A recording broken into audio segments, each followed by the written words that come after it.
Hi, welcome to Shakespeare Guildmaster. I'm Elizabeth Johnson. Today is week 7, lesson 1, and we're talking about religion in Elizabethan England. Oh, the Bible is a grand book, that is very true. But when you say there is only one book in the world, I go further than you. For I say there are two, the Bible and Shakespeare. The Bible, the book of God, Shakespeare, the book of man. I'm going to talk a little bit about Reformation biblical culture.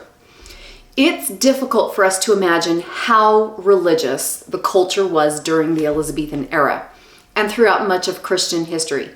The people were steeped in references from and stories of the Bible. Artwork, music, education, they all included religious references. I'm going to talk a little bit about artwork. The Reformation that came before Shakespeare's time heavily influenced a now Protestant England. One side effect of the change was the removal and whitewashing of art and paintings in existing churches of images considered too Catholic. Many images were covered, but many also remained. Ironically, there was more biblical artwork outside of churches than inside. One of the main ways that artwork was present were through tapestries. Wealthy homes and castles were filled with tapestries that included representations of such stories as the prodigal son, Adam and Eve, the Good Samaritan, and so on.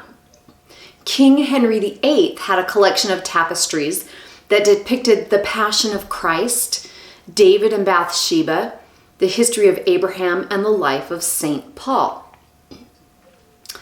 Another common artwork that was seen around were painted cloths and even just ordinary objects. So less wealthy individuals who couldn't afford tapestries often used painted cloths as decoration and also to help keep out cold air. These were very common, but hardly any survived due to their delicate nature. Some surviving examples include tellings of the story of Esther, Paul on the road to Damascus, and scenes from the book of Acts. In Shakespeare's plays, there are references to tapestries such as in a tavern in Henry IV Part 2 and Falstaff's room in the Merry Wives of Windsor.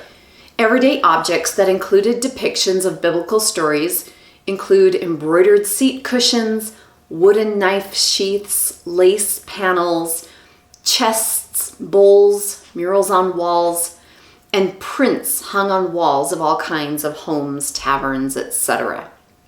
So we've seen biblical representations in artwork. It was also found in everyday music.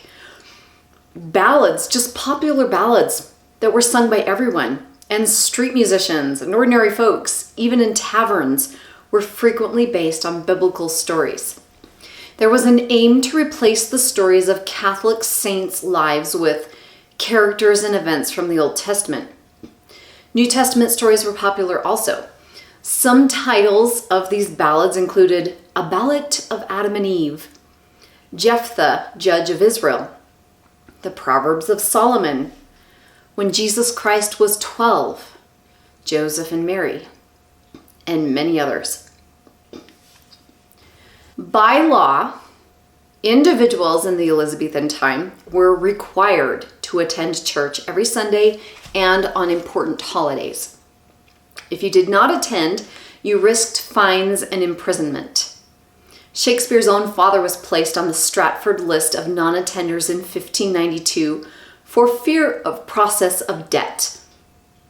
Preachers frequently read directly from the Bible and prayer book passages. Those who could read were often admonished to look up verses at home or study or discuss the sermon in private. Shakespeare, like the many people surrounding him, would have been very familiar with Bible stories and phrases.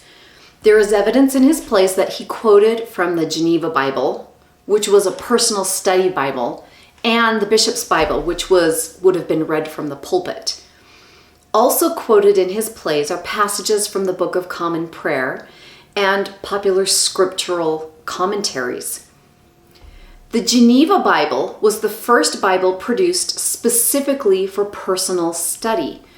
It included interpretive commentaries, maps, charts, chronologies, and thousands of marginal notes. It was divided into chapters, and for the first time in an English edition, into verses. Throughout his plays, he references every biblical book, including the Apocrypha. He referenced popular parables, stories, and ideas, and poetry, and phrases from Psalms, Proverbs, Ecclesiastes, New Testament epistles, etc. Comedies that focused on love and romance often include references to Adam and Eve. English histories about the lives of kings frequently alluded to the books of Samuel with its stories of King Saul and David. Now, I'm going to talk about the word allusion. Applied broadly, this term includes any instance of a work that refers to, quotes, points to, echoes, evokes, or parallels an earlier work. Allusion is one of the most basic and ubiquitous of literary devices. We will come back to this term in a few weeks when we look at classical Greek and Roman mythology allusions in Shakespeare's plays. This allusion to earlier sources from ancient Greece, Rome, and Christianity in Shakespeare's canon is an example of how these ideas of Western civilization were kept alive for so long. These were main sources taught in schools, churches, and in the home, to those who had access to books or took the time to tell the stories. Shakespeare's contemporary playwrights also used biblical allusions in their plays, and we'll be learning about some of those playwrights next week. An example of a modern allusion in a work might include the Harry Potter series that frequently uses Latin words like nimbus and the words and spells. Harry Potter series also references Greek mythology and references Shakespeare. The character Hermione is named for the Queen in the Winter's Tale. The Weird Sisters band that plays at the Yule Ball in Goblet of Fire is a direct reference to Macbeth. So allusion is something that is still used by authors today. In King Richard II, in Act 4, Scene 1, during the deposition scene, Richard compares himself to Christ and calls those in attendance Judases and Pilates. Alack! Why am I sent for to a king before I have shook off the regal thoughts wherewith I reigned? I hardly yet have learned to insinuate, flatter, bow and bend my limbs. Give sorrow leave a while to tutor me to this submission. Yet I well remember the favors of these men. Were they not mine? Did they not sometime cry, all hail to me? So Judas did to Christ, but he in 12 found truth in all but one. I in 12,000, none. The Merchant of Venice includes the most biblical references of all of Shakespeare's plays. Shylock frequently directly quotes from the Old Testament to prove his own points, and then quotes indirectly from the New Testament to make jabs at his Christian counterparts. And also, the subjects of mercy and justice are scattered throughout the play. In Act 1, Scene 3, Bassanio invites Shylock to dine with them, and Shylock replies with, "Yes, to smell pork, to eat of the habitation which your prophet the Nazarite conjured the devil into. I will buy with you, sell with you, talk with you, walk with you, and so following, but I will not eat with you, drink with you, nor pray with you." This references the swine that Jesus sent demons into after healing a man. Shylock is saying that pork in general must be devilish, and Christians too, since they eat it. The Quality of Mercy passage that you will be memorizing is rich with the biblical subjects of mercy and justice. Compare this verse from Romans 3, verse 20 with Shakespeare's lines. Therefore, by the works of the law shall no flesh be justified in his sight. Also, the word flesh in this scripture verse touches on the importance of the pound of flesh made mention of in the play. In the end, with some passages, we don't know for sure if Shakespeare was directly quoting a passage of scripture, but in this quality of mercy monologue, he is certainly allowing a character to share what is considered good Protestant theology. The quality of mercy is not strained. It droppeth as the gentle rain from heaven upon the place beneath. It is twice blessed. It blesseth him that gives and him that takes. 'Tis mightiest in the mightiest. It becomes the throned monarch better than his crown. His scepter shows the force of temporal power, the attribute to awe and majesty, wherein doth sit the dread and fear of kings. But mercy is above this sceptred sway. It is enthroned in the hearts of kings. It is an attribute to God himself. And earthly power doth then show likest God's when mercy seasons justice. Therefore, Jew, though justice be thy plea, consider this, that in the course of justice, none of us should see salvation. We do pray for mercy, and that same prayer doth teach us all to render the deeds of mercy. I have spoke thus much to mitigate the justice of thy plea, which if thou follow, this strict court of Venice must needs give sentence against the merchant there. Many allusions to biblical references are just seamlessly woven into the text without the character providing context to the allusion. In many cases, Shakespeare may not have been making overt references to the Bible, but may have woven in phrases and words that were an everyday part of Elizabethan religious culture and idiom. Some examples include this one from Othello.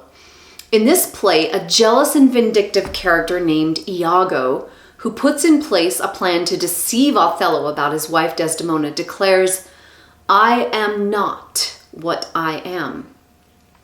Individuals familiar with the Old Testament will recognize the similarity between Iago's words here and God's pronouncement to Moses that, "I am that I am." In the Geneva Bible, this language is the English equivalent of God's name, Yahweh, or Jehovah. Iago is making a serious allusion to the Bible by using a blasphemous reference and highlighting his personal, overt wickedness. Now, from Romeo and Juliet, after Juliet hears that Romeo has killed her cousin Tybalt, she cries out that Romeo is a wolvish, ravening lamb. In Matthew chapter 7, verse 15 in the New Testament, we read of this example of hypocrisy. "Beware of false prophets, which come to you in sheep's clothing, but inwardly they are ravening wolves." From the play Hamlet, King Claudius, Hamlet's stepfather, and now the king, is believed by Hamlet to have killed his father. At one point, Claudius believes he is by himself and takes the time to speak out loud the thoughts he harbors about killing his brother. What if this cursed hand were thicker than itself with brother's blood? Is there not rain enough in the sweet heavens to wash it white as snow? These lines spoken by the king are a reference to Psalms chapter 51, verse 17. "Thou shalt wash me, and I shall be whiter than snow." This psalm is historically attributed to King David, who is considered to have written these words after having committed adultery with Bathsheba and then having sent her husband Uriah to the front lines of battle, effectively murdering him. We will be talking about other biblical allusions this year as we encounter plays like Henry IV Parts 1 and 2, Henry V, King Lear, Hamlet, and others. If you're not familiar with the biblical references, it's all right. You are welcome to look them up, or over time allow yourself to read the Old Testament and New Testament and become more familiar with biblical language and references.